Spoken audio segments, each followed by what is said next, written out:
दोस्तों, अब ये पानी की तरह साफ हो गया है कि बिहार के एनडीए में सब कुछ ठीक नहीं चल रहा है। एनडीए यानी नेशनल डेमोक्रेटिक अलायंस पूरा नाम है, लेकिन बिहार का एनडीए जैसे नॉन डिपेंडेबल अलायंस हो गया है। आपने वो विजुअल देख ही लिया होगा कि संयुक्त संकल्प पत्र जारी होता है, संकल्प जारी पत्र होता है। नीतीश कुमार भी पहुंचते हैं, मंच पर जेपी नड्डा भी हैं, मंच पर उपेंद्र कुशवाहा भी हैं, चिराग पासवान भी है, सम्राट चौधरी भी है, जितेन मांझी भी हैं। 5 पांडव एक तरह से। लेकिन घोषणा पत्र सब अपने हाथ में रखते हैं, संकल्प पत्र हाथ में रखकर दिखाते हैं और नीतीश अनमने से रहते हैं। जेपी नड्डा भी अनमने से, तनाव उनके चेहरे पर दिख रहा होता है। नीतीश अचानक खड़े होते हैं और 2 मिनट रुकते हैं, 120 सेकंड। कुछ लोग कह रहे हैं 68 सेकंड, कुछ लोग कह रहे हैं 120 सेकंड रुकते हैं और वहां से चल देते हैं।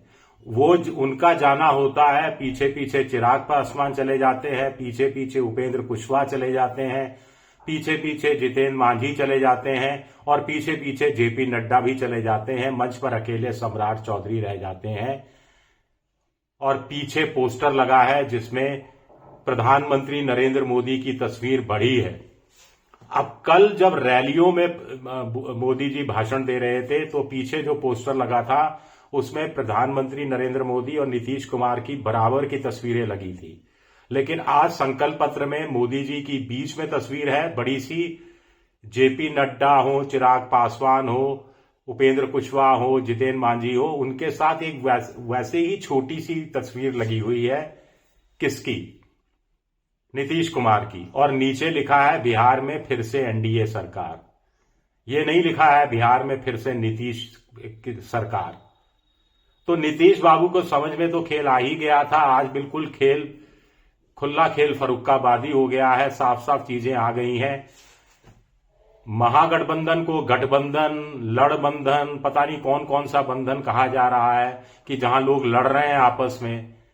प्रधानमंत्री अपने भाषण में कह रहे हैं कि ये जो तेजस्वी यादव और राहुल गांधी आपके बीच में आ रहे हैं, ये ना दिखाने के लिए आ रहे हैं, जताने के लिए आ रहे हैं कि यहां सब कुछ ठीक है, अंदर खाने कुछ भी ठीक नहीं है।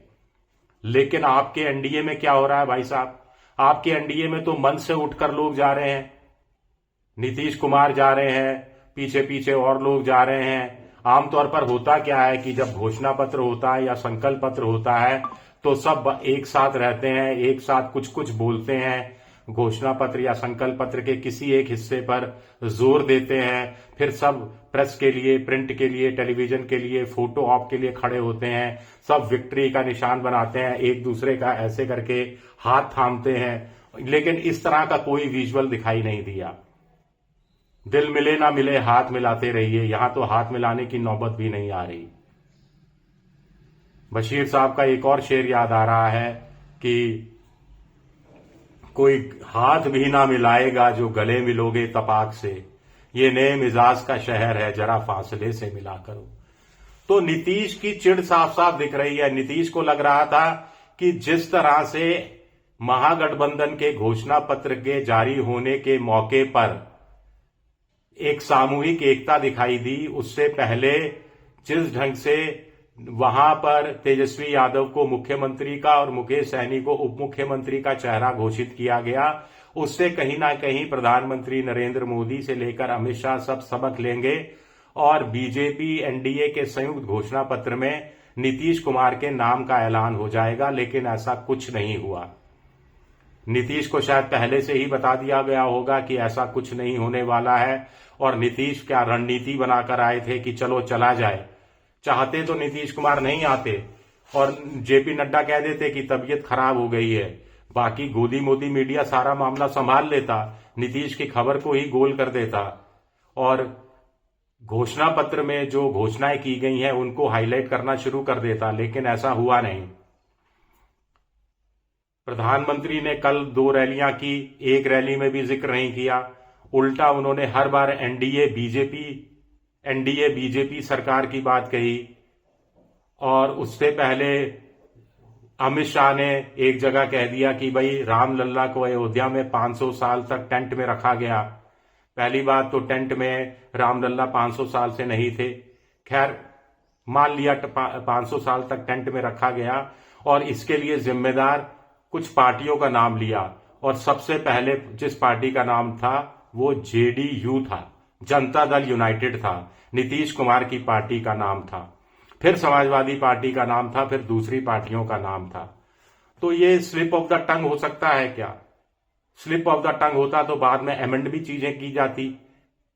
तो साफ तौर पर है कि नीतीश को उनका राजनीतिक औकात बीजेपी दिखाने की कोशिश कर रही है।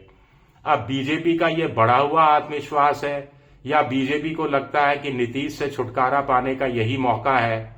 आखिर प्रधानमंत्री किस आधार पर कह रहे हैं और अमित शाह किस आधार पर कह रहे हैं कि इस बार एनडीए को रिकॉर्ड तोड़ बहुमत मिलने वाला है और कांग्रेस और आरजेडी को रिकॉर्ड तोड़ घाटा होने वाला है, सबसे कम सीटें उनको आने वाली है और सबसे ज्यादा सीटें हमको यानी एनडीए के हिस्से में आने वाली है? क्या बीजेपी को लगता है कि बिना नीतीश कुमार के वो सरकार बनाने में कामयाब हो जाएंगे, या बीजेपी को लगता है कि नीतीश कुमार की जरूरत पड़ेगी, उससे ज्यादा नीतीश की पार्टी की जरूरत पड़ेगी? पार्टी में जैसे शिवसेना में तोड़फोड़ की गई, जैसे शरद पवार वाली एनसीपी में तोड़फोड़ की गई, जैसे अजीत पवार को अलग किया गया, जैसे एकनाथ शिंदे को अलग किया गया, वैसे ही जनता दल यूनाइटेड में भी तोड़फोड़ कर दी जाएगी। वैसे भी जनता दल यूनाइटेड में 2, 3, 4, 5 जो सांसदों के नाम तो उंगलियों पर लिए जा सकते हैं जिनका झुकाव अभी से बीजेपी, अमित शाह, मोदी की तरफ है। तो क्या ये गणित है? अब बड़ा सवाल ये उठता है कि बार बार अपमान का घूंट पी रहे हैं नीतीश कुमार।